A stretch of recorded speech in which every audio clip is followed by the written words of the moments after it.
चलें जी, बिस्मिल्लाहिर्रहमानिर्रहीम। हम स्टार्ट करते हैं। अच्छा, हम लोग बात कर रहे थे शेयर्स के बारे में, इसकी खरीदो फरोख्त की शराइत के हवाले से। तो मैं जल्दी से रिपीट कर देता हूँ इस हवाले से जो हमने पिछली दफ़ा पढ़ा था।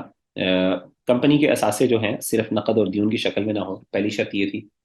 अगर अभी तक किसी किस्म के जामिद असासे यानी बिल्डिंग यानी फिक्स एसेट्स वगैरह और मशीनरी वगैरह कंपनी के अंदर ना हो या सामान तिजारत नहीं खरीदे गए, तो उस सूरत में शेयर की खरीदो फरोख्त इसकी फेस वैल्यू से कम बेश पर जायज़ नहीं है। क्योंकि हमने बात बात की थी कि जो रिबा है, जो रिबल फजल होता है, उसके अंदर क्या होता है कि उसके अंदर इस बात की शर्त है कि अगर आप एक प्रोडक्ट को या फिर एक कमोडिटी को दूसरी कमोडिटी के साथ एक्सचेंज कर रहे हैं सेम जिन्स की, उसकी जिन्स एक हो अगर फॉर एग्जांपल, तो उस प्रोडक्ट को आप जो है वो यानी उसके अंदर आप तब्दीली यानी उसके अंदर यानी वो नहीं कर सकते, ऊंच नीच नहीं कर सकते। वो रिबल फजल होगा। ठीक है ना। आपको इक्वल अमाउंट में यानी इक्वल उसकी जो है वो उतनी ही, मिसाल के तौर पे आपको अमाउंट में वो चीज़ ट्रांसफर करनी होगी, एक्सचेंज करनी होगी। मिसाल के तौर पे अगर आप फॉर एग्जांपल आपके पास 10 तोले सोना है और 10 तोले सोने को अगर आपने रिप्लेस करना है, तो आप 11 तोले सोने के ही बस जो है वो नहीं एक्सचेंज कर सकते, क्योंकि इसको रिबल फजल कहते हैं। रिबा की दो किस्में, एक रिबा रिबल नसिया होता है और एक रिबल फजल होता है। ठीक है ना। तो रिबल फजल के अंदर ये चीज़ हमने जिक्र की थी। तो ऑब्वियसली जब आप कंपनी के एसासे खरीद रहे हैं और कंपनी के अंदर अभी सिर्फ कैश है, क्योंकि आप कंपनी को जब ऑन करते हैं तो कंपनी की सब कुछ, जो कंपनी जिस चीज़ की ऑनर जो कंपनी जिस चीज़ की ऑनरशिप होती है कंपनी के अंदर, ज़ाहिर है उसमें कैश भी होता है, उसमें दूसरे एसेट्स भी होते हैं, उसके गाड़ियां भी होंगी, बिल्डिंग्स भी होंगी, उन सब की। तो आप जब उसको खरीदते हो तो आप उसके मालिक बन रहे होते हो, शेयर आपकी उसकी रिप्रेजेंटेशन कर रही होती है। तो इसमें आप पैसे, अगर सिर्फ पैसे हैं उसके अंदर, अभी सिर्फ पैसा ही उसमें इन्वॉल्व हुआ है, अभी कोई दूसरे एसेट्स नहीं है, तो जो कंपनी की फेस वैल्यू है, क्योंकि मार्क जो फेस वैल्यू का मतलब है जो शेयर की फेस वैल्यू है, वो उससे ऊपर नीचे आप नहीं कर सकते, वरना ये होगा कि फॉर एग्जांपल अगर फेस वैल्यू 10 है और आप 10 रुपए का ही एक शेयर खरीद सकते हो, अगर आप 11 का या 9 का खरीद रहे हो, तो 1 रुपए का जो ऊपर है फर्क, वो रिबल फजल में आ जाएगा। तो फिर हमने अगला मसला डिस्कस किया था मखलूत माल का। मखलूत माल का मतलब ये है कि अगर आपने कंपनी खरीदी है, उसमें फिक्स एसेट्स भी हैं और कैश वगैरह भी है, जैसे कि होता है आमतौर पे, तो उसके अंदर क्या होगा, तो इमाम शाफी के नज़दीक ये जायज़ नहीं जब तक कि रिब्बी और गैर रिब्बी को जुदा ना कर दिया जाए। उनके नज़दीक कभी भी इस सूरत में जायज़ नहीं है। इमाम हनीफा के नज़दीक जायज़ है, बशर्ते कि खालिस माल रिब्बी मखलूत में शामिल माल रिब्बी से ज़्यादा होगा। तो माल रिब्बी के मुकाबले में माल रिब्बी और जायद गैर रिब्बी के मुकाबले में होगा डेफिनेटली। जैसे मैंने आपको मिसाल दी थी एक तलवार की, और मैंने आपको गोल्ड प्लेटेड तलवार की बात की थी, और मैंने कहा गोल्ड उसके अंदर लगा हुआ है। तो गोल्ड जो है अगर ज्यादा होगा, ज्यादा हो सकता है, कम नहीं हो सकता। तो क्यों? क्योंकि अगर ज्यादा होगा तो जितना पोर्शन उसके अंदर गोल्ड का लगा वो उसको इक्वल होगा, उससे ऊपर जो प्राइस होगी डेफिनेटली वो तलवार की प्राइस होगी, वो गोल्ड की प्राइस नहीं होगी। तो इमाम अबू हनीफा रहिमहुल्लाह ताला ने ये एक जिहनी, जिसे कहते हैं ना, एक कैलकुलेशन करके या एक आइडियल यानी एक हाइपोथेटिकल कैलकुलेशन करके उन्होंने बताया कि इसकी इजाजत है। बाज हनाबिला और शाफिया का मौकफ ये है कि अगर मखलूत में अक्सर माल रिब्बी हो तो खालिस माल रिब्बी, क्यों अक्सर का हुक्म लगता है, तो इसलिए अगर अक्सर माल रिब्बी है तो खालिस माल रिब्बी से बै नाजायज़ है, और अगर मखलूत में गैर गैर रिब्बी माल ज्यादा है और माल रिब्बी कम हो तो खालिस माल रिब्बी से बै जायज़ है। ठीक है। तो ये वही वाली बात है कि अगर अक्सर, उसमें आपको कंपैरिजन करने की जरूरत नहीं है, आप बस मखलूत माल को देखें क्या उसमें माल रिब्बी ज्यादा है। अगर माल रिब्बी ज्यादा है, यानी वो माल रिब्बी उसे कहते हैं ऐसा माल जिसकी वजह से रिबा बन रहा हो। ठीक है ना। इसके मुराद सिर्फ करेंसी नहीं है, कोई भी चीज हो सकती है। तो anything that is causing interest या यूजली, तो उस चीज को हमने देखना है। तो जो चीज इंटरेस्ट की वजह बन रही है किसी वजह से, तो उसका जो उसके अंदर आपने देखना है कि उसकी अक्सरियत क्या है। अगर तो उसका अक्सर जो है, उसकी कसीर तादाद जो है वो, अगर वो अक्सर है, वो ज्यादा है उस प्रोडक्ट के अंदर, कमोडिटी के अंदर, मिसाल के तौर पर तलवार है, तलवार के अंदर 10 तो यानी 10 किलो सोना लगा हुआ है और 5 किलो की तलवार, 5 किलो दूसरा यानी जिसे कहते हैं ना वो मेटल है, तो अब जाहिर है इसके अंदर जो है ना इसकी नाजायज होगी। लेकिन अगर वो 5 किलो सोना लगा हुआ है और 10 किलो की इन 10 किलो मेटल लगा हुआ है, तो 15 किलो की तलवार है, तो आप उसको क्या कर सकते हो, उसको आप खरीदो फरोख्त कर सकते हो, क्योंकि हुक्म अक्सर पे लगता है। ठीक है। तो इसकी मिसाल फिर मैंने शेयर्स के अंदर ली थी कि अगर आप शेयर्स पे अप्लाई करें, तो इसकी हमने डिटेल में डिस्कस किया था आपके सामने। उसके बाद बकिया शराइत के अंदर हमने डिस्कस किया था, दूसरी शर्त यह है कि कंपनी हलाल काम करती हो, अगर कंपनी का असल कारोबारी हराम, तो उसके लिए शेयर लेना जायज़ नहीं। ठीक है। हाँ। हमाद भाई का कहना ये है कि फेस वैल्यू पर शेयर मिलता ही नहीं किसी अच्छी कंपनी का। एग्जैक्टली आपकी बात बिल्कुल दुरुस्त है। फेस वैल्यू पर आमतौर पे तब मिलता है जब कंपनी बिल्कुल नई नई, आमतौर पे तभी मिल सकता है, वरना नहीं मिलता। जबकि कंपनी का नया नया आगाज हो, जब इनिशिएट होती है कंपनी, रजिस्टर होती है, क्योंकि उस वक्त आपके पास तो कुछ भी नहीं होता, उस टाइम तो आपने फेस वैल्यू पर ही आपने कैपिटल जनरेट करना होता है ना। तो आमतौर पर, लेकिन कई दफा ऐसा भी होता है कि कंपनी रजिस्टर होती है, तो रजिस्टर होने के साथ ही उसकी वैल्यू बढ़ जाती है। तो ऐसे मौकों पर फिर आप उस कंपनी को खरीद नहीं सकते। क्यों? क्योंकि अब फेस वैल्यू से डिफरेंस हो रहा है, तो आप उस कंपनी को खरीद ही नहीं सकते नेचुरली। ठीक है ना? तो जब आपने किसी नई कंपनी का आगाज करना है तो आपको मेक श्योर करना है कि उसका फेस वैल्यू पर ही आप खरीद रहे हो। अगर ऐसा फर्क नहीं पड़ रहा तो आप उस कंपनी के अंदर ट्रांजैक्शन नहीं कर सकते, आप उसको खरीद नहीं सकते, क्योंकि अब आप रिबा के अंदर जो है ना वो इन्वॉल्व हो रहे हो। ठीक है, चले जी। दूसरी शर्त ये है, कंपनी हलाल काम करती हो। अगर कंपनी का असल कारोबारी हलाल, तो ठीक है, इसमें हमने बात की कि असल काम जो है उसका हर वहाँ। तीसरी शर्त है, अगर कंपनी असलन तो हलाल काम करती है पर सूद पर कर्जा लेती है तो सूद पर कर्जा लेती है तो चूंकि ये एक जिमनी कारोबार है तो इसके शेयर खरीदना नाजायज है, बशर्ते कि इस सूद के खिलाफ आवाज उठाई जाए। अ, इसके शेयर खरीदना जायज है, सॉरी नाजायज मैंने लिख दिया, खरीदना जायज है। तो ये हनाफ के यहाँ ये बात है, मौजूद है। हनफिया जो हैं, हनाफ के स्कॉलर्स जो हैं, तो उनके नज़दीक ये चीज़ है कि उन्होंने कहा कि जायज़ है अगर तो मेन कारोबार नहीं, ज़िमनी कारोबार, उसमें किया ही जाए। उसके लिए हल उन्होंने दो चीज़ें निकाली। उन्होंने कहा एक तो ये कि शर्त ये लगा दी कि सूद के खिलाफ आवाज़ उठाई जाए, यानी आप, क्योंकि अब आप ऑनर भी हो तो आपका एक ना एक तो इन्फ्लुएंस बनता है, क्योंकि आप शेयर होल्डर हो। अगरचे हो सकता है 1000 2000 शेयर होल्डर्स और भी हों, लेकिन एटलीस्ट आपका कोई ना कोई तो रोल है उसके अंदर। तो आप उसके खिलाफ आवाज़ उठाओ ताकि आप अल्लाह के यहाँ जो है ना बरी हो जाओ, इससे कि मैंने आवाज़ उठाई थी, एज अ मालिक मैंने ये आवाज़ उठाई थी। और दूसरा काम उन्होंने कहा कि जितना उसकी आपकी जो जितना जितनी शरह का सूद पूरे कैपिटल के अंदर, जितना हिस्सा सूद है, जितना हिस्सा जो है वो सूद की वजह से जनरेट हो रहा है, तो आप उसको क्या करो, उसको आप अपने प्रॉफिट के अंदर से, अपने डिविडेंड के अंदर से, बगैर सवाब की नीयत से उसको सदका कर दो, यानी उसको अपने पास इस्तेमाल ना करो। ठीक है ना? तो ये उन्होंने बात की। यानी मिसाल के तौर पे अगर किसी कंपनी के अंदर जो है वो जो है ना कर्जा जो है, फॉर एग्जांपल यानी उसने लिया हुआ है, फॉर एग्जांपल यानी 40% कर्जा है, 60% उसने शेयर्स के जरिए पैसा इकट्ठा किया, तो कंपनी 100% होगी। ठीक है ना? 40% उसका पैसा जो है वो सूद से आया है, और यानी बैंक से लिया उसने 40%, और उसके बाद उसने क्या किया है कि जो है वो 60% उसका कैपिटल वहां से, यानी 60% उसका कैपिटल जनरेट हुआ है किसकी वजह से, शेयर्स के थ्रू। ठीक है ना? सरमाया वहां से जनरेट हुआ है। तो अब क्या होगा कि जो 40% है, फॉर एग्जाम्पल जो उसने सूद पे दिया, अब आप देखेंगे उस पर इंटरेस्ट कितना दे रहे हैं। तो इंटरेस्ट फॉर एग्जाम्पल आप 10% इंटरेस्ट दे रहे हैं, ठीक है ना, एनुअल इंटरेस्ट दे रहे हैं। तो अब आपने क्या करना है कि अपने डिविडेंड में से 10% क्या करना है आपने, बगैर सवाब की नीयत से आपने क्या करना है, सदका करना है। तो ये उन्होंने हल निकाला। बहरहाल मैंने कहा कि ये महल नज़र है, दीगर अहले इल्म के नज़दीक आखिरी दो शराइत दुरुस्त नहीं है। उन्होंने कहा कि असल में अगर वो सूद के अंदर मुलव्वस है तो ऐसे काम के अंदर आपको जो है ना इन्वॉल्व नहीं होना चाहिए, खास तौर पे आप उसके मालिक अगर बन रहे हो। अब ये बड़ा डिफिकल्ट है। देखें, जो हनफिया ये कहते हैं कि देखें, इस तरह तो आप कोई भी शायद कारोबार है उससे आप ना इन्वॉल्व हो सके। बात तो ठीक है आपकी, लेकिन बहरहाल हमें दीन को भी देखना है और अल्लाह ताला की रज़ा को भी देखना है। तो हमें ऐसे बिजनेसेस की करने की ज़रूरत है, या ऐसी कंपनियों की ज़रूरत है जिसके अंदर जो है ना वो इस तरह के काम ना हो। कोई बंदा अगर इस नीयत से कंपनी ये बिजनेस करता है और वो अपना जो है उस बिजनेस के अंदर बिल्कुल भी बैंक से इंटरेस्ट नहीं लेता, और प्योरली सरमाया जो है वो शेयर होल्डर्स के थ्रू अगर वो करता है और उसके अंदर इंटरेस्ट नहीं, तो मेरा ख्याल है कि लोगों को चाहिए कि वो इस तरह की कंपनियों से क्या करें, ऐसी कंपनियों के अंदर आप जो है ना परसेंटेजेस लें। हमारी अपनी भी फैमिली की एक कंपनी है, अल्हम्दुलिल्लाह, हमारी खानदानी कंपनी है। तो अब तो मेरा ख्याल है उसकी अब तो दो कंपनियां हैं। तो मेरा जो ननियाल है उधर, तो माशाल्लाह उधर उधर कोई ऐसी चीज़ नहीं है। हमने प्योरली है ना, काफ़ी बड़ी कंपनी है अल्हम्दुलिल्लाह, तो वो उसके अंदर कोई ऐसी चीज़ नहीं है बैंक से कर्जा नहीं, at least as far as I know. अब काफ़ी देर बात है ना, वो पब्लिक लिमिटेड है, प्राइवेट लिमिटेड है, शेयर प्राइवेट भी ऑफर करा है। प्राइवेट लिमिटेड, हाँ प्राइवेट लिमिटेड है वो कंपनी। देखिए, प्राइवेट लिमिटेड कंपनी भी आप उसके भी शेयर्स खरीदो फरोख्त कर सकते हैं। सिर्फ ये बात होती है, प्राइवेट लिमिटेड कंपनी के जो शेयर्स होते हैं वो आपको पर्सनली बेचने होते हैं। मिसाल के तौर पर जैसे मैं शेयर होल्डर हूँ तो मैं कहता हूँ यार आप ऐसा करो कि आप मुझे ना, मैं पैसे आप मुझे इतने पैसे दे दो, मैं आपको ये शेयर दे देता हूँ। ठीक है? इतने मार्केट वैल्यू उसकी है, मार्केट वैल्यू लग जाती है उसकी। ठीक है ना? प्राइवेट कंपनी की जो है ना शेयर्स की मार्केट वैल्यू होती है। ठीक है ना? वो किस तरह डिटर्मिन होती है, वो मार्केट फोर्सेज होती हैं वो डिटर्मिन करती है। चलें जी। आगे चलते हैं जी। ये मोटा मोटा था शेयर्स से तिजारत का हुक्म क्या है। तो हमने कहा था शेयर्स दो मकसद के लिए खरीदे जाते हैं, कंपनी का मालिक बनने की गर्ज से, ताकि सालाना इनकम हासिल की जा सके। ठीक है ना? जैसे डिविडेंड्स के लिए कुछ लोग शेयर्स खरीदते हैं, कुछ लोग डिविडेंड्स के लिए नहीं करते, वो खरीदते हैं और साथ ही बेच देते हैं। जैसे ही मुनाफा बढ़ा बेच दिया, यानी वो 2 महीने के लिए रखे अपने पास, जैसी कीमत बढ़ी, मिसाल के तौर पे उन्होंने देखा कि एक कंपनी है, उसकी कीमत बढ़ने जा रही है। बाज़ औक़ात इनसाइडर इन्फॉर्मेशन भी मिल जाती है, और भी कुछ मार्केट एनालिसिस होते हैं। कुछ लोग बड़े तेज होते हैं, जो जो बैठे होते हैं स्टॉक एक्सचेंज पे बैठ के, वो यही काम करते हैं। तो यहाँ से खरीदे उधर बेच दिया, उधर से खरीदा इधर से बेच दिया।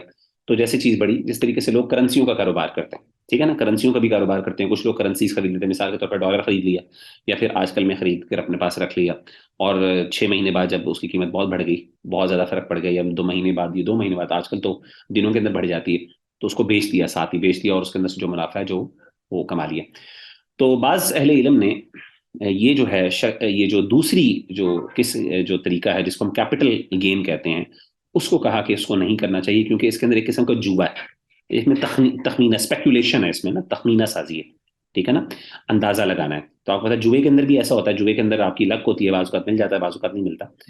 तो बाज़ अहले इल्म ने इसको जुए के साथ रिलेट करके इसको हराम करा दिया, लेकिन सही बात यह है, जैसे कि मैंने कुछ उलमा को पढ़ा, ये कम उलमा की राय है, सही बात यह है कि ऐसी बात नहीं, इस तरह तो स्पेकुलेशन आप किसी जगह, एज लॉन्ग एज आपका कारोबार ठीक है, अगर आप शेयर की खरीदो फरोख्त कर सकते हैं, एज लॉन्ग एज, खासतौर पर जब हमने ये बात की कि शेयर्स, ये बहस इस पे मुनहसर है कि क्या शेयर्स जो है इटसेल्फ कोई चीज़ है वैल्यूएबल, तो हमने डिस्कशन की थी कि शेयर्स इटसेल्फ वैल्यूएबल है, ठीक है ना, सही, यानी आजकल उलमा की राय यही है, और उन्होंने इस बात को समझा कंसिडरेबल कि अब शेयर्स की वैल्यू हम कंसिडर कर सकते हैं।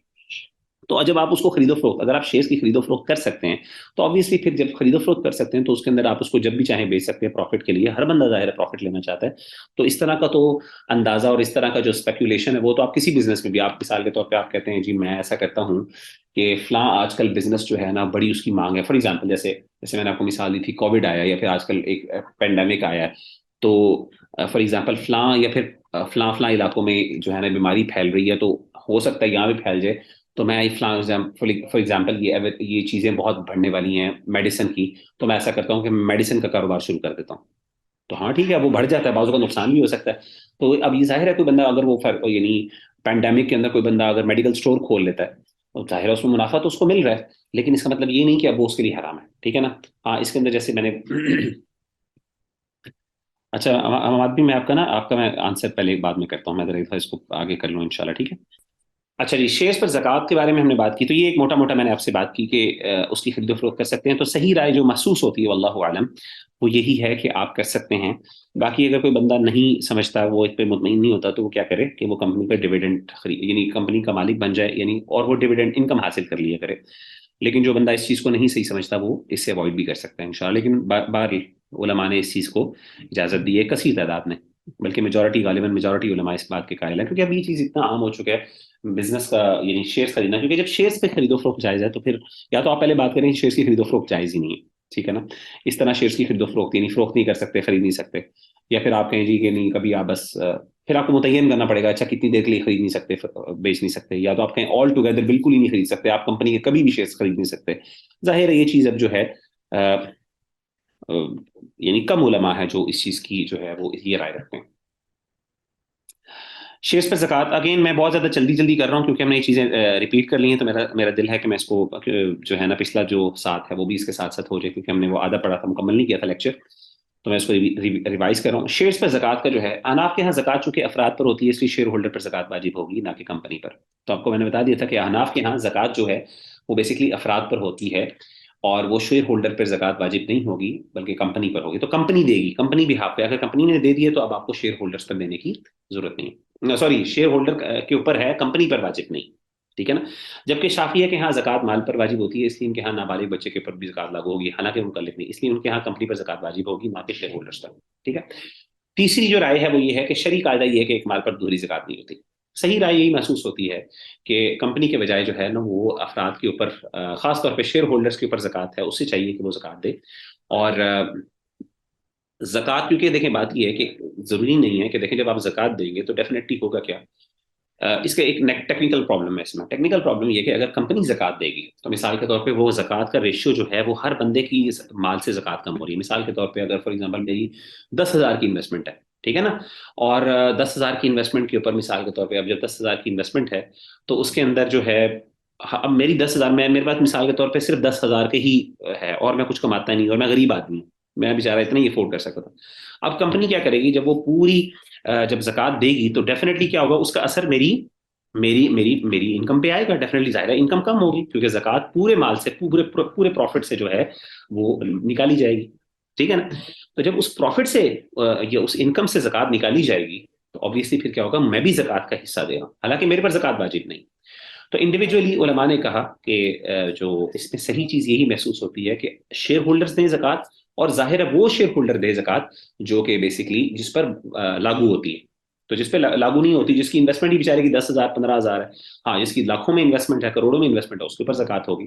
तो ये बंदों को देनी चाहिए और उनको ही अदा करनी चाहिए, सिर्फ जो है ना कंपनी पे नहीं डालना चाहिए, खास करके जबकि कंपनी का वजूद इट्सल्फ एक डिबेटेबल इशू है। ठीक है ना। आगे जी, शेयर्स की कीमतों की एक मैंने बताया था, शेयर्स की कीमतें तीन तरह की होती हैं। फेस वैल्यू यानी सर्टिफिकेट पे लिखी हुई कीमत, जिसको पार वैल्यू भी कहते हैं। मार्केट वैल्यू यानी बाजारी कीमत, जिस पर शेयर्स बाजार में खरीदो फरोख्त होते हैं। ब्रेकअप वैल्यू यानी अगर कंपनी तहलील हो, यानी कंपनी को अगर लिक्विडेट कर दिया जाए, खत्म कर रहा हो, तो हर शेयर के मुकाबले में कंपनी के असासों का जो हिस्सा आएगा वो ब्रेकअप वैल्यू होगी। ठीक है। ब्रेकअप वैल्यू जो होती है बेसिकली जब कंपनी लिक्विडेट हो रही होती है, खत्म की जा रही होती है, मिसाल के तौर पे एजीएम जो एनुअल जनरल मीटिंग होती है शेयर होल्डर्स की, एक सालाना मीटिंग होती है शेयर होल्डर्स की सारी की, और हर साल उनको इनवाइट भेजा जाता है। बाकी कोई शेयर होल्डर जाए या ना जाए एक अलग बात है।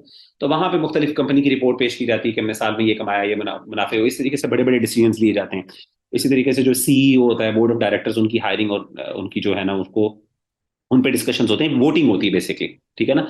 डेमोक्रेटिक स्टाइल के अंदर वो चीजें होती हैं, वोट्स देने होते हैं। जाहिर है जिसकी सबसे ज्यादा परसेंटेज होती है, जिसकी सबसे ज्यादा इन्वेस्टमेंट होती है, उसका सबसे ज्यादा पावरफुल वोट होता है। ठीक है ना। उसके मुख्तलिफ तरीके हैं बारह। तब होता है कि अगर फॉर एग्जांपल पूरी एजीएम के अंदर सारी कंपनी जो बैठ के मिसाल के तौर पे फैसला कर लेते हैं, मेजॉरिटी शेयर होल्डर्स, और कंपनी लॉ के अंदर वो लिखा होता है कि इतने परसेंट अगर शेयर होल्डर्स यानी ये वर्डिक्ट दे दें, तो वो कंपनी को तहलील कर दिया जाएगा। तो वो अगर वो कह दें कि ये कंपनी खत्म कर रहे हैं हम, तो अब क्या होगा कि अब कंपनी खत्म करना जरूरी हो जाए। कंपनी खत्म करेंगे तो अब क्या करेंगे? अब जब कंपनी खत्म होगा, जाहिर है कंपनी के असासे, कंपनी इटसेल्फ तो कुछ नहीं, वो असासे, वो पैसे, वो सारी चीजें कहाँ जाएंगी? तो वो ये होंगी परसेंटेज के मुताबिक वो डिस्ट्रीब्यूट होंगी। ना सिर्फ लोगों को उनके पैसे वापस मिलेंगे जो उन्होंने इन्वेस्टमेंट किया, बल्कि इसके अलावा जो एक्सेस होगा, क्योंकि जाहिर है कंपनी की मार्केट वैल्यू तो ज्यादा है, आमतौर पे मार्केट वैल्यू ज्यादा होती है, यानी एक शेयर पे 10 रुपए की कीमत, यानी फेस वैल्यू शेयर के ऊपर 10 रुपए लिखा होता है, लेकिन वो मार्केट में 20 रुपए का बिक रहा होता है। अब जो ऊपर कंपनी के पास सारा कुछ है, वो क्या होगा? वो भी डिस्ट्रीब्यूट होता है, किसके मुताबिक? उनकी परसेंटेज के मुताबिक। तो ब्रेकअप वैल्यू जो होती है वो असल में, एक्चुअल में ब्रेकअप वैल्यू कंपनी को रिप्रेजेंट कर रही होती है, कंपनी की असल वर्थ क्या है। लेकिन सबसे बड़ी बात यह कि ब्रेकअप वैल्यू को डिटरमिन करना बहुत मुश्किल होता है, उसके लिए बहुत हाई एक्सपर्ट्स होते हैं, और ये खास तौर पे जो है ना सर्विसेज ली जाती हैं जब कंपनी लिक्विडेट हो रही होती है, खत्म होती है, तब वो अंदाजा लगाया जाता है। उसका एक बहुत लेंथी प्रोसेस होता है और मुश्किल होता है, उसको हर साल आप नहीं कर सकते। तो बेहतर यही है, जैसे उलमा ने कहा, कि फेस वैल्यू जो है ना ब्रेकअप वैल्यू से, यानी उसको यूज करना चाहिए, यानी सॉरी, फेस वैल्यू कह रहा हूँ, मार्केट वैल्यू को इस्तेमाल करना चाहिए, क्योंकि आमतौर पे मार्केट के अंदर ही वो चीज उसके मुताबिक चल रही होती है।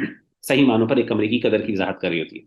अगरचे ब्रेकअप वैल्यू उससे बेहतर है, जैसे मैंने बताया ना, क्योंकि जब आप चीज को खत्म कर रहे हो तब एक बंदे के पास कितना पैसा आ रहा है, बेसिकली वो वैल्यू होती है।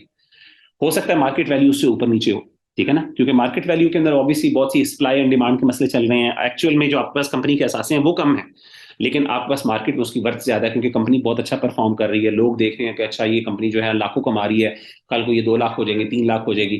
जैसे मिसाल के तौर पर कोविड के दौरान आपको पता है कि फार्मा की जो इंडस्ट्रीज थी बड़ी बड़ी, उनके शेयर्स बहुत शूट कर रहे थे ऊपर, बहुत ऊपर जा रहे थे, क्योंकि लोगों को पता चल रहा था कोविड है, मेडिसिन लोगों को चाहिए, तो इसकी एकदम शेयर्स बहुत महंगे हो गए। ठीक है ना। लेकिन ये नीचे भी आ गए जब आहिस्ता आहिस्ता कोविड जाना शुरू हुआ। ठीक है ना। तो कहने का मतलब है कि फिर ब्रेकअप यानी मार्केट वैल्यू बाजू का बहुत ज्यादा बढ़ जाती है। तो लेकिन हमारे पास फेस वैल्यू से बेहतर मार्केट वैल्यू और ब्रेकअप वैल्यू सबसे आइडियल है, लेकिन वो ब्रेकअप वैल्यू पर पहुंचना जरा मुश्किल होता है, और वो तभी मुमकिन होता है जब वो एक्चुअली कंपनी तहलील हो रही हो, उससे पहले उसको डिटरमिन करना बहुत मुश्किल होता है। अब सवाल ये बात आती है कि कबले, हाँ अब ये जरा बहस है, ये थोड़ा सा टेक्निकल बात है। बाज़ अहले इल्म की राय है कि शेयर्स चूंकि खुद उरूज तिजारत की हैसियत हासिल कर चुके हैं, इसलिए इनकी पूरी मार्केट वैल्यू पर ज़कात होगी। हाँ, ये बहस होगी, मैंने जैसे पहले बताया कि क्या कंपनी पर शेयर्स पर ज़कात होगी कि नहीं होगी। तो इस पर मैं थोड़ा सा इशारतन पहले बात कर चुका हूँ कि बाज़ अहले इल्म की राय है कि शेयर्स चूंकि खुद अब तिजारत का एक मीन्स बन चुके हैं, एक मीन्स ऑफ ट्रांसपोर्ट, यानी एक यानी जिसे कहते हैं ना, एक बिजनेस बन चुके हैं, तो अब इनकी पूरी मार्केट वैल्यू पर ज़कात होगी।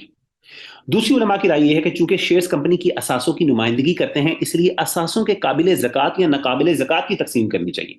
अब ये जरा एक टेक्निकल चीज है। उन्होंने कहा कि देखें, कंपनी के अंदर बहुत सी ऐसी चीजें जिस पे ज़कात नहीं लगती।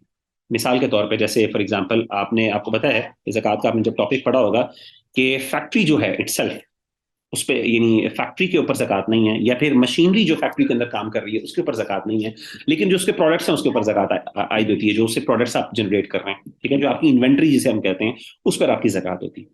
अब सवाल ये है कि जब आप कंपनी पे ज़कात, अब जब कंपनी ज़कात दे रही, फॉर एग्जांपल कंपनी, अब एक फॉर एग्जांपल एक शेयर होल्डर है, फॉर एग्जांपल एक शेयर होल्डर है, अब उसको जो अपना रिटर्न मिल रहा है, या फिर अगर वो कंपनी अगर फॉर एग्जांपल तो यानी अगर आप कंपनी के हवाले से देखें कि उसकी क्या ज़कात को कैलकुलेट अगर आप फॉर एग्जांपल करेंगे, तो जब आप ज़कात को कैलकुलेट कर रहे हैं तो अब आपके पास उस कंपनी के अंदर ऐसे एसेट्स मौजूद हैं जो नाकाबिले ज़कात हैं, कुछ ऐसे हैं जो काबिले ज़कात भी हैं, ठीक है ना। तो अब क्या करेंगे, तो क्या हमें किसके मुताबिक देना चाहिए, ठीक है ना। तो जाहिर है अब आपने इतनी लाखों रुपए की इन्वेस्टमेंट की हुई है, और आप उस लाखों रुपए की इन्वेस्टमेंट में आप ज़कात अब कहें जी, अब वो इन्वेस्टमेंट जो है वो मिसाल कर मैं 10 लाख रुपए कंपनी में लगाता हूँ। अब 10 लाख रुपए की कुछ चीज़ें जाहिर है कंपनी ने ली होंगी, फॉर एग्जाम्पल कुछ गाड़ियां ली होंगी, कुछ मशीनरी ली होगी, कुछ प्रोडक्ट्स बनाए होंगे। तो अब कुछ चीज़ों पर ज़कात आयद होती है, कुछ पे ज़कात आयद नहीं होती। तो अब क्या किया जाए। तो बाज़ उलमा के नज़दीक ये है कि जो जो उलमा तो कहते हैं कि शेयर्स के ऊपर ही जो ज़कात होगी, उनका तो मसला ही हल हो गया ना, कि आपने शेयर्स को देखना है, शेयर की मार्केट वैल्यू देखनी है, आप मार्केट आप बस इतने मिसाल के तौर पे 10 लाख के शेयर्स हैं, आप देखें 10 लाख के शेयर्स के ऊपर ज़कात के निसाब को पहुंचते हैं तो आप उस पर ले लें। अब फॉर एग्जाम्पल जो बंदा जो कहता है कि नहीं, जो उलमा कहते हैं कि नहीं शेयर्स जो है ना वो उस पर ज़कात नहीं होगी, बल्कि शेयर एक्चुअली कंपनी के असासी होते हैं, हमने कंपनी को देखना मेनली, शेयर्स को नहीं देखना, क्योंकि शेयर्स की इटसेल्फ कोई हैसियत नहीं है। शेयर्स आप जस्ट लाइक एक नोट है, एक नोट है, उसकी कोई अपनी जाती हैसियत नहीं है, उसकी मार्केट वैल्यू नहीं, असल में वो असासों की नुमाइंदगी कर रहा है। अब उनके लिए मसला ये पैदा होगा कि फिर अब काबिल ज़कात या नाकाबिल ज़कात का फर्क करना। तो इनके नजदीक अब दो राय हैं, कुछ क्या कहते हैं, कुछ कहते हैं कि जी आप ऐसा करें कि मोटा मोटा पूरा यानी सारों को यानी इकट्ठा कंसीडर कर लें, और कुछ कहते हैं नहीं नहीं फर्क करें, ठीक है ना। तो अब ये जरा मुश्किल काम।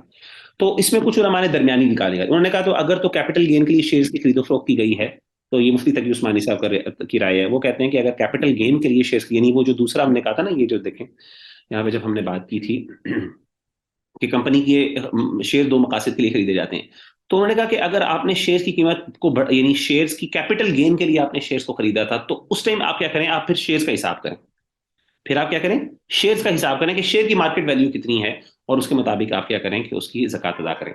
लेकिन अगर फॉर एग्जांपल आपने इनकम के लिए किया है, मिसाल के तौर पे जो पहली थी कि आपको डिविडेंड मिलते रहे, तो उस वक्त जब आपको ज़कात देनी है, तो फिर आपने ज़कात किस चीज़ के ऊपर देनी है आपने, वो कहते हैं कि आपकी आपने कहाँ पे गया ये मिनट जी। तो उन्होंने कहा कि अगर अगर तो इसके पास हाँ, और अगर वो मुनाफा हासिल करने के लिए शेयर्स खरीदता है, यानी इनकम लेने के लिए, डिविडेंड लेने के लिए, तो अगर उसके पास तकसीम की गुंजाइश है, यानी अगर वो डिटरमिन कर सकता है कि कितने एसेट्स ऐसे हैं जो ज़कातेबल हैं और कुछ ऐसे हैं जो ज़कातेबल नहीं हैं, तो उनकी तकसीम की अगर गुंजाइश है तो वो क्या कर ले कि वो उसके मुताबिक दे दे, अगर नहीं कर सकता तो मार्केट वैल्यू को ही बुनियाद बनाकर ज़कात अदा करे, ठीक है ना। तो मार्केट वैल्यू वाली बात ही राजे मालूम होती है, जो मैंने कुछ उलमा की जो है वो राय पड़ी अरब उलमा की, उनके नज़दीक यही है कि आपको शेयर्स की मार्केट वैल्यू को ही बेस बनाना चाहिए। बाकी अगर से कुछ उलमा जो कंपनी के शेयर्स को ज़ाती तौर पे समझते नहीं है कि अब ये एक इनकी अपनी कोई वैल्यू है, तो उनके नज़दीक वो चूंकि कंपनी की असासों की नुमाइंदगी कर रहे होते हैं, कंपनी के अंदर जो एसेट्स होते हैं उनकी चूंकि वो नुमाइंदगी कर रहे हैं, तो इस वजह से शेयर्स को जो है ना वो आपने इन उलमा के लिए फिर अब आगे बहस शुरू होगी कि अच्छा अब ज़कातेबल जो प्रॉपर्टी है या एसेट्स हैं और जो नाकाबिल ज़कात हैं उनके दरमियान फ़र्क करना। तो अगर तो आप अकाउंटेंट हैं, और अगर तो आपको इस चीज़ की एक्सपर्टीज़ हासिल है, और आप इसके अंदर एक तकसीम कर सकते हैं, और आपके पास ये स्किल है, जाहिर है इसके अंदर एक अकाउंटेंट बंदा देख सकता है कि अच्छा ये वाले एसेट्स ऐसे हैं, और जाहिर आपको ये भी पता होना चाहिए कि कौन से एसेट्स ज़कातेबल होते हैं, कुछ कौन से नहीं होते, आपके पास शरई इल्म भी है। तो अगर आप इतनी मेहनत कर सकते हैं तो बिस्मिल्लाह आप कर लें और उसके अंदर तफरीक कर लें, वरना ये करें, आप क्या करें कि आप जो है वो मार्केट वैल्यू का हिसाब कर लें, वो आसान भी है और वही ज़्यादा मुतबर भी है, क्योंकि वो अब वाकई ही शेयर्स की जो है वो एक किस्म की अब अपनी एक हैसियत कायम है, क्योंकि अब उनकी शेयर्स, क्योंकि आम तौर पे कंपनी जो है, जो शेयर्स होते हैं वो उनकी खरीदो फरोख्त बिल्कुल ऐसे ही हो रही होती है जैसे कि वो कोई कमोडिटीज़ हैं, उरूज़ तिजारती नहीं, कमोडिटीज़ बन गई हैं इटसेल्फ। तो बहरहाल ये एक बहस उलमा के यहाँ भी मौजूद है। तो ज़ाती राय जो मुझे समझ आई, जो मैंने कोई स्टडी किया उलमा के मुख्तलिफ राह को, अरब उलमा को और दीगर दीगर उलमा को, तो बेहतर ये राय है कि शेयर्स चूंकि खुद रूज़ तिजारत की हैसियत हासिल कर चुके हैं, इसलिए मार्केट वैल्यू के मुताबिक ही आप उनकी तकसीम कर रहे हैं। आखिरी चीज़ जो इसमें है, कर्जों की मौजूदगी में ज़कात का मसला। अब एक मसला जो है यहाँ पे वो ये है कि कंपनी के अंदर ज़ाहिर कर्जा भी लिया आपने, अगरचे वो इंटरेस्ट पे ना भी लिया हो, अगर वो कर्जा लिया हुआ हो। अब ये बहस मौजूद है कि क्या कर्जा जो है अगर किसी कंपनी ने लिया है, क्योंकि ये बहस आपको पता है क्लासिकल स्कॉलर्स के अंदर भी ये बहस मौजूद है। फॉर एग्जांपल कि अगर एक बंदे ने कर्जा लिया हुआ है तो अब उसके ऊपर जक़ात लायबल होती है कि नहीं होती। ठीक है ना। तो पहली बात तो ये कि ज़कात से दुयून का मुस्तस्ना होना तो कहा कि हाँ मुत्तफ़क़ अलैह नहीं है। यानी कुछ उलमा, यानी बाज़ उलमा आप कहते हैं ना, आमतौर पर सवाल करते होंगे लोग कि जी मैंने मेरे पर इतना कर्जा है, मुझे बताएं कि मुझे वो कर्जा अदा करके ज़कात कैलकुलेट करनी चाहिए कि कर्जा शामिल करके करना चाहिए। तो पहली बात तो ये कि मुत्तफ़क़ अलैह मसला नहीं। आपने पढ़ा होगा ज़कात के चैप्टर के अंदर अपने फ़िक़्ह के उस्ताद के, हाँ अगर किताब ज़कात आपने पढ़ी होगी, कि कुछ उलमा के नज़दीक, बल्कि काफ़ी उलमा के नज़दीक, हम हनफिया और हम्बलिया के यहाँ तो दुयून मुस्तस्ना होते हैं, जबकि शाफिया के यहाँ मुस्तस्ना नहीं होते। शवाफ़ी उलमा जो हैं, शाफिया जो उलमा हैं, उनके नज़दीक ये है कि अगर एक बंदे के ऊपर कर्जा है तो उसकी कुछ शराइत के साथ वो कहते हैं कि वो कर्जा जो है वो खास तौर पे बिजनेस डीलिंग्स हैं, जहाँ पे आपके पास बिजनेस लोन्स आपने लिए हैं, तो वहां पे तो आपके पास कर्जा नहीं है। वहां पे आपको, क्योंकि आपको पता है कि आप उसको अदा भी कर सकते हो, आपके पास एक टाइम चल रही है, आपको पता है जैसे आपको कोई पैसे मिल जाने हैं आपको 6 महीने बाद या 3 महीने बाद, तो इससे आपका मफर नहीं है, आपको कर्जा, आपको ज़कात अदा करनी है, आपको उसको कंसिडर करना है। लेकिन कुछ उलमा कहते हैं कि नहीं, आप ऐसा कर सकते हैं कि कर्जा जो है फॉर एग्जाम्पल उसको आप माइनस करें, आप अपनी वेल्थ में उसको माइनस करें और उसके बाद आप देखें कि आपकी क्या वो जो है ना आपकी वैल्यू बनती है। पालकियां के हर नकूद में मुस्तस्ना होते हैं, गैर नकूद में नहीं होते। यानी करेंसी के अंदर मुस्तस्ना हो जाते हैं, लेकिन अगर गैर नकूद की सूरत में है, मसलन कमोडिटीज हैं, दूसरी कोई एसेट्स हैं, उसकी सूरत के अंदर नहीं मुस्तस्ना होते। ठीक है ना। अब एक तजवीज़ ये पेश की जाती है कि देखा जाए कि कर्जा लेकर उनको सिर्फ किन चीज़ों पर, उनको सिर्फ किन चीज़ों पर, अच्छा ये भी मुफ्ती तकी उस्मानी साहब की राय है, उनके नज़दीक उन्होंने एक दरमियानी राय निकालने की कोशिश की है। वो कहते हैं कि तजवीज़ ये पेश की जाती है कि कर्जा लेकर उनको सर ये देखा जाए कि जब आपने पैसा लिया, कंपनी ने पैसा बैंक से लिया फॉर एग्जांपल, या किसी ऐसी इदारे से लिया जो बगैर इंटरेस्ट फ्री लोन दे रहा है, तो उसने उनको उस पैसे को लगाया किन चीज़ों पर। अब जाहिर है देखें कंपनी ने क्या कर रही है, कंपनी के पास तो वो पैसा बड़ा लाखों करोड़ों रुपए उसने लिया हुआ है कर्जे की सूरत में, और उससे वो बिजनेस कर रही है। अब वो कहे जी ये तो मेरा पैसा है ही नहीं, मैं क्यों ये नहीं, हम क्यों जक़ात दें। ठीक है ना, हम क्यों जक़ात दें, तो हमें तो जक़ात देनी नहीं है। तो ये मतलब ये मसला है ना, सवाल है। तो उस पर उन्होंने कहा कि हम देखें कि क्या वो कर्जा उसने किन चीजों पर लगाया हुआ है। अगर तो कोई ऐसी चीजें खरीदी हैं जो काबिल ज़कात हैं तो उन पर ज़कात लागू होगी। जनरली मैंने भी जिन स्कॉलर से पढ़ा है, तो मेरे नज़दीक मैं भी ये समझता हूँ कि ये चीज़ भी काबिले, यानी कंपनियों की सूरत के अंदर हमें मालिकी और शाफी राय को ही अपनाना चाहिए।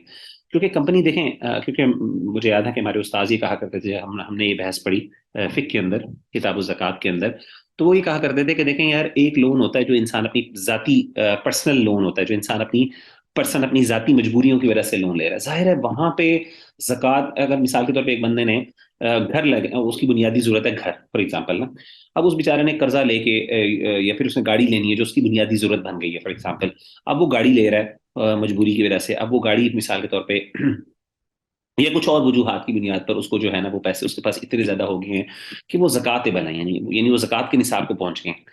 तो ऐसे ऐसा बंदा जाहिर है उसको आप ये कह सकते हैं कि जाहिर है कि, या फिर एक बंदे के पास पैसे इतने ज्यादा हैं, उसमें से ज्यादा यानी कुछ काफी ज्यादा अमाउंट जो है वो जका यानी वो कर्जा है, और कुछ उसके जाती पैसे भी हैं मिले जुले हैं, तो वो जाती तौर पे अगर वो इस्तेमाल कर रहा है जरूरतमंद, या उसे किसी जरूरत की वजह से कर्जा लिया, फिर तो नहीं, फिर तो समझ आती है कि आप उसको मुस्तस्ना करार दें, यानी उसको माइनस करके आप जक़ात को देखें। लेकिन अगर एक बंदे ने बिजनेस की वजह से लोन लिया हुआ है, कमर्शियल लोन जिसे आप कहते हैं ना, वो लिया हुआ है, और जाहिर है उसमें बुनियादी कंडीशन ये है कि वो इंटरेस्ट वाला ना हो, वो तो वैसे ही अगर इंटरेस्ट वाला है तो फिर तो वो एक हराम, वैसे ही हराम है। लेकिन अगर फॉर एग्जांपल उसने कमर्शियल की वजह से अपने फैमिली में से लोगों से किया हुआ कि यार 20-20 लाख रुपए मुझे दे दो, और उसने लेके उसके ऊपर से वो तिजारत कर रहा है, और उसने ऐसी चीजें खरीदी ली हैं जिसपे जक़ात लागू होती है, ठीक है ना, ऐसी चीजें। जाहिर है अगर वो ऐसी चीजें नहीं ली हुई उसने, जैसे मिसाल के तौर पे उसने कोई मशीनरी ली है और उसके जरिए वो कर रहा है, तो ऑब्वियसली उस पर नहीं होगा। लेकिन जो ऐसी चीज ली है जो ज़कात-ए-बल है, इस पे ज़कात लगती है, ज़कात लागू होती है, तो डेफिनेटली उसको क्या करना चाहिए, उसकी ज़कात देनी चाहिए, अगरचे वो कर्जा है, क्योंकि उससे वो इनकम जनरेट करेगा, और इनकम जनरेट करने के बाद अगर उनका उसको जो है ना इसका रिटर्न मिल जाएगा, तो उसको ज़कात देनी चाहिए। ठीक है ना। तो आमतौर पे वो यही चीज़ें होती हैं, ज़ाहिर है प्रोडक्ट्स होते हैं जो उसने बना लिए हैं या खरीदनी है, क्योंकि आपको पता है कि उसके ऊपर आपको ज़कात देनी होती है। जो आपकी इन्वेंट्री होती है, जैसे जो माल तिजारत होता है जिसके जरिए आप बेचते हो, तो उस पर ज़कात होती है, जबकि मशीनरी वगैरह पे ज़कात नहीं होती। मिसाल के तौर पर आपकी दुकान है, दुकान के अंदर जो सामान पड़ा हुआ है बेचने के लिए, उसके ऊपर ज़कात है। लेकिन जो आपकी मिसाल के तौर पर जिन चीज़ों की वजह से, मिसाल के तौर पर जिनको आप यूज़ कर रहे हो उसको करने के लिए, मिसाल के तौर पर आपने वहाँ पे एक मशीन रखी हुई है जिसके जरिए कोई चीज़ बन रही है, प्रोडक्ट्स बनने, तो या फिर इस तरीके से आपके टूल्स हो गए, जिस तरीके से आलात जिसको हम कहते हैं, तो वो उस पर ज़कात नहीं होती। तो ये सारी चीजें जो है ना, ये डिस्कशन उलमा की इसमें मौजूद हैं। तो मोटी मोटी आपको एक अंदाजा हो गया। अगेन मकसद बहुत डिटेल में तफसीलात में जाएंगे तो इसमें बहुत तफसीलात हैं, लेकिन मोटी मोटी आपको ये पता चल गया होगा कि जनरली जो है ना, सही बात ये है कि कंपनियों को चाहिए कि वो ज़कात दें, और ज़कात जो है वो कंपनी ज़कात दें। इवन अगर कर्जा भी है तो फिर भी ज़कात दें। सही बात ये है। अगर कोई बंदा दरमियानी राय निकालना चाहता है वो देख ले के, लेकिन ये ज़रा डिटरमिन करना मुश्किल होगा। जैसे मुफ्ती तकी उस्मानी साहब कह रहे हैं ना कि आप देखें कि उसे किन चीज़ों पर खरीदा गया है। तो आपको फिर हर हर साल आपको जो है ना वो देखना पड़ेगा, अच्छा कंपनी ने किस चीज़ का पैसों से खरीद की है, कोई चीज़ की किस चीज़ की आपने खरीद नहीं की। तो छोटे मोटे बिजनेसेस के अंदर तो आप शायद खुद कर सकते हैं, या फिर आपने अगर खुद अपना बिजनेस रन कर रहे हैं तो उसके अंदर तो कर सकते हैं। बड़ी कंपनियों में जरा करना मुश्किल हो जाता है। तो बहरहाल जनरली ज़कात होनी चाहिए। ज़कात शेयर होल्डर्स ही दें, क्योंकि जाहिर है ये ज़्यादा करीन, यानी ज़्यादा बेहतर है, क्योंकि डेफिनेटली एक बंदे ने जो है जिस पर इसमें ऐसे लोग जो है जिन पर ज़कात वाजिब होगी, जाहिर है वही देंगे। उनके पास उनकी मालियत कितनी है, उनके पास पैसा कितना, उनके पास उसकी यानी वो कितनी वैल्यू क्या है उनके पास शेयर्स की। और इसके साथ फिर आपके पास हमने भी बात की कि शेयर्स की जो है वो ब्रेकअप, यानी मार्केट वैल्यू के ऊपर जो शेयर्स की मार्केट वैल्यू है उसके मुताबिक आप करें। और वो उरूज तिजारत हैं, वो माल है आपका, तो माल के ऊपर वो ऐसा ही है जैसे आपके पास मनी है, वो पैसा है, वो मनी की डेफिनेशन के अंदर आता है। तो मनी के डेफिनेशन के अंदर जब वो आ गया, और इस पे इंशाल्लाह हम अगले लेक्चर पे बात करेंगे जब हम करेंसी और मनी के ऊपर बात करेंगे। तो मनी की चूंकि वो डेफिनेशन के ऊपर आता है, इसीलिए नहीं जी, जजाकल्ला खैर। बस यही है। आपका इस हवाले से कोई सवाल है? अगेन मैं कोशिश करूंगा इंशाल्लाह, अगर आपको कुछ समझ नहीं आया, यकीनन कुछ चीज़ें शायद मैं सही तरह समझा नहीं पाया हूँगा, लेकिन मुझे उम्मीद है इंशाल्लाह आपने, चूंकि ज़कात का अगर आपने चैप्टर पढ़ा हुआ और फ़िक़ुल बुयूअ अगर आपने डिटेल में किया है, मुझे माशाल्लाह आपके उस्ताद जो थे फवाद साहब जो हैं, उन्होंने मुझे बताया कि माशाल्लाह आपने बहुत अच्छा किया, और वो बड़े मुतासिर थे आपसे कि आपने माशाल्लाह बहुत अच्छा वो पढ़ा है। और ज़कात के भी टॉपिक मैंने उनसे पूछा तो उन्होंने कहा माशाल्लाह बहुत अच्छी इनकी असाइनमेंट्स भी थी। तो अगर आपने वो चीज़ पढ़ी होगी तो मुझे उम्मीद है आपको इंशाल्लाह ज़्यादा मसला ना होगा। लेकिन अगर आपको फिर भी कोई सवाल तंग कर रहा है तो आप मुझसे प्लीज़ पूछ सकते हैं इंशाल्लाह। जी, किसी का कोई सवाल इस बारे में? जी। और जिनका अस्सलाम जिन्होंने वालेकुम नहीं पूछना वो जा जनाब। सकते हैं। जी। जी, राशिद भाई बिस्मिल्लाह, सवाल पूछिए। वो जो शेयर्स के बारे में शुरूत है, फिर उनसे उनमें से राजे कौन सी है शेयर्स की खरीद और फरोख्त के लिए? मैं एक मिनट पीछे जाता हूँ। कौन सी शुरूत में, कौन सी शर्त है? ये जो आखिरी दो शुरूत के बारे में आपने लिखा ना, दीगर उलमा के नजदीक ये वाली अगले आखिरी वाली दो शुरूत यार मेरी नज़र में ना, मेरी मतलब नज़र में तो तीन यही हैं। है कि जो मैंने पढ़ा है और जो मुझे, जो उलमा के, मैंने जब डिस्कशन पूरी बहस पढ़ी तो मुझे तो, जो उलमा ने इसकी इजाज़त नहीं दी, जो कहते हैं ना कि कंपनी अगर सूदी सूदी कर्जा लेती है, सूद पे कर्जा लेती है, तो वो कहते हैं कि ऐसी कंपनी के शेयर्स नहीं खरीदने चाहिए। मुझे तो बात ये ज़्यादा स्ट्रांग लगती है। अगरचे मैंने आपको बता दिया कि अहनाफ के यहाँ, शेयर्स खरीदन। जी जी, प्लीज कंप्लीट कर लें आप। हाँ, अगरचे अहनाफ के यहाँ जो हनफी उलमा हैं, जैसे मैंने आपको बताया, मौलाना तकी उस्मानी साहब वगैरह, वो ये कहते हैं कि आप दो कंडीशंस के साथ खरीद सकते हैं, इसको भी खरीद सकते हैं, प्रोवाइडेड कि कंपनी का असल कारोबार हलाल हो, और सूद जो है ना वो जिमनी कारोबार, यानी अगर जिमनी तौर पे कारोबार सूद का कर रहे हो, तो उसके अंदर उन्होंने कहा दो शर्तें उन्होंने लगाई। एक तो शर्त ये कि सूद के खिलाफ आवाज उठाई जाए, और दूसरा ये कि जितना उसके अंदर से आपको प्रॉफिट मिला है और उसकी शरह जो अदा कर रही है कंपनी, कंपनी जिस जिस परसेंटेज पे इंटरेस्ट दे रही है, उतनी परसेंट, मिसाल के तौर पे अगर 10% दे रही है, 25% इंटरेस्ट दे रही है, तो आप ऐसा करें, जो आपको डिविडेंड मिलेगा, इनकम मिलेगी, क्योंकि उसके अंदर वो जो वो सूदी कारोबार माले रिबवी शामिल है, तो आप ऐसा करें कि उसको अपनी माल से सदका दे दें।